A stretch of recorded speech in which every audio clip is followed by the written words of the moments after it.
Exercice 10, une histoire de multiplication à trous. Comment fais-tu pour calculer 135 divisé par 15, deux têtes? Alors, je vais dire comment je fais moi. La question que je me pose en fait, c'est je retourne le problème sous la forme d'une multiplication à trous.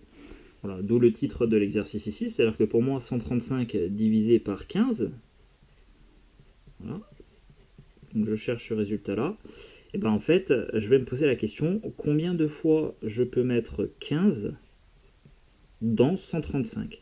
Voilà. Et à partir de là, je vais compter. 1 fois 15, 15, 2 fois 15, 30, 4 fois 15, 60, 8 fois 15, 120, et enfin 9 fois 15, 135. Voilà. Donc maintenant que j'arrive à 135, je sais que je peux mettre 9 fois le nombre 15 dedans. Donc finalement, tu vois, quand j'ai une division à faire de tête, en fait, je fais une multiplication à trous, tout simplement.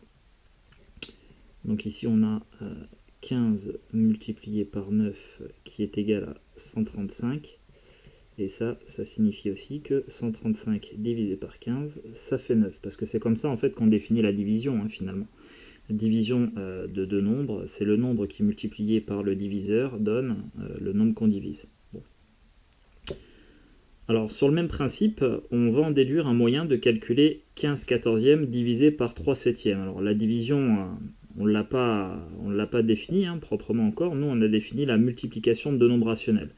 Bon, dans l'idée, la division de deux nombres rationnels devrait être définie de la même manière que la division de deux entiers.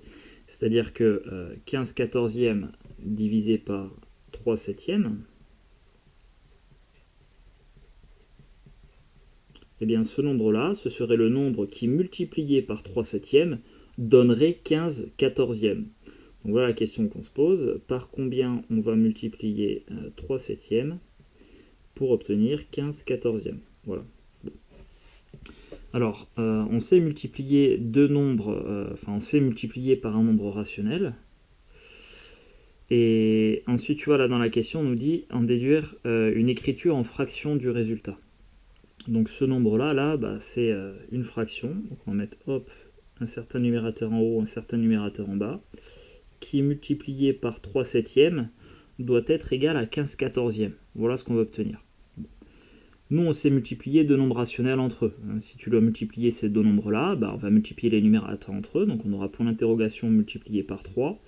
Et en bas, on aura point d'interrogation multiplié par 7. Alors ce ne sont pas la même valeur, en haut et en bas ici. Deux nombres qu'on ne connaît pas. Et ça, au final, ça doit faire 15 quatorzièmes. Bon.